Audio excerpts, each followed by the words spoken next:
As negotiators head to Copenhagen, there are a couple of areas most countries agree on when it comes to fighting climate change. First, that there's an actual need to reduce carbon outputs. Second, that developed countries should cough up money to help developing countries adapt to a carbon-constrained future. Projects like paying African nations to build expensive solar plants instead of coal-burning ones to meet their expanding electricity needs. Paying Brazil not to cut down its rainforest, which is a major part of that country's economy. Or helping India expand its electric car and biofuel industry to help reduce the carbon output on crowded New Delhi streets.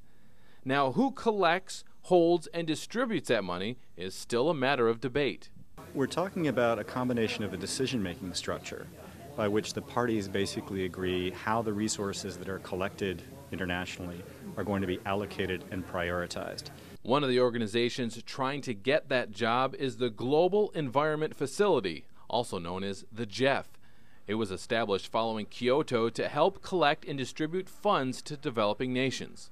The Global Environment Facility was established in 1991 in its pilot phase and has a long track record of distributing the resources to the developing and transition countries so that it can address their mitigation and adaptation needs. Along with the GEF, other organizations being considered are the World Bank, the IMF, and the Adaptation Fund Board, just to name a few. And it's a high-stakes lobbying game trying to get the job. But we also have to make sure that that money is actually being implemented. It's going to be spent on projects on the ground in developing countries. And that requires a whole different kind of machinery, the kind of machinery that a development bank typically provides.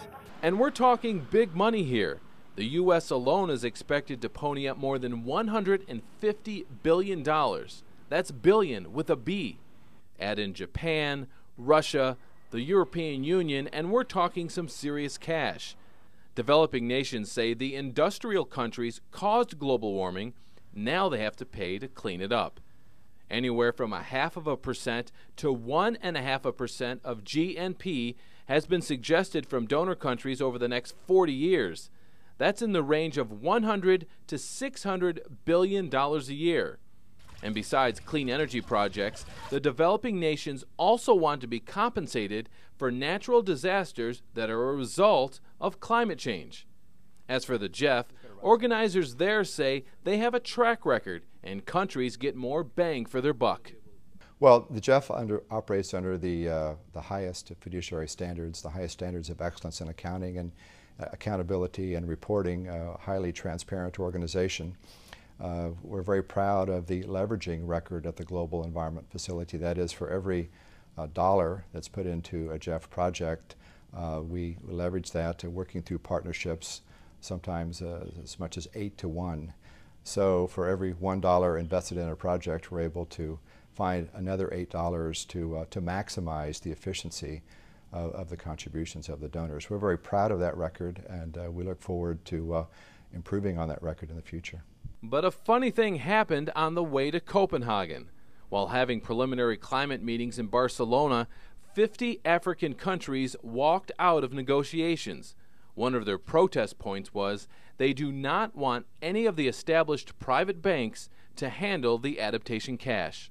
We have no desire at all to have the World Bank and the IMF and GEF manage this. We have trusted them with our economies, and I don't think any one of you can tell us how much development or economic stability and financial stability we have achieved. Instead, the African nations and several other developing countries want a whole new institution developed, funded with public money, not private, to take away the profit motive for addressing climate change. What is quite interesting to see is that very often developing countries criticize public funding because it is not predictable, it's too small, and very often it's not coming.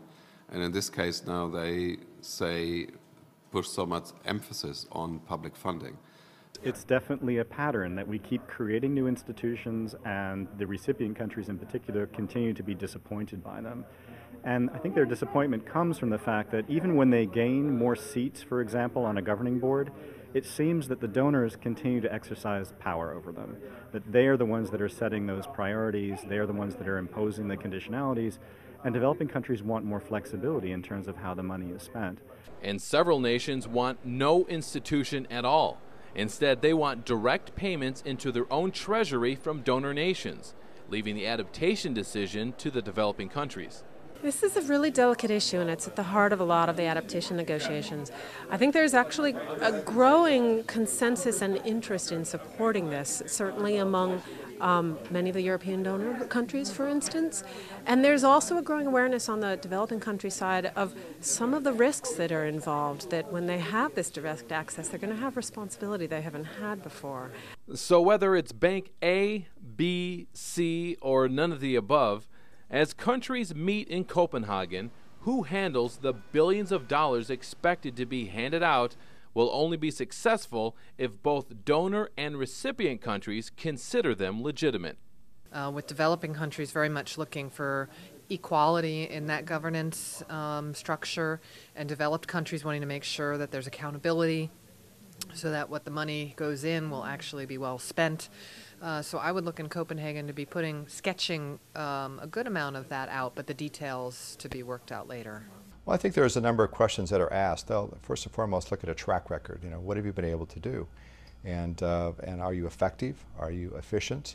Are you accountable? And such. So I think those are the kinds of questions that negotiators are asking as they ponder what a financial mechanism might look like in the future.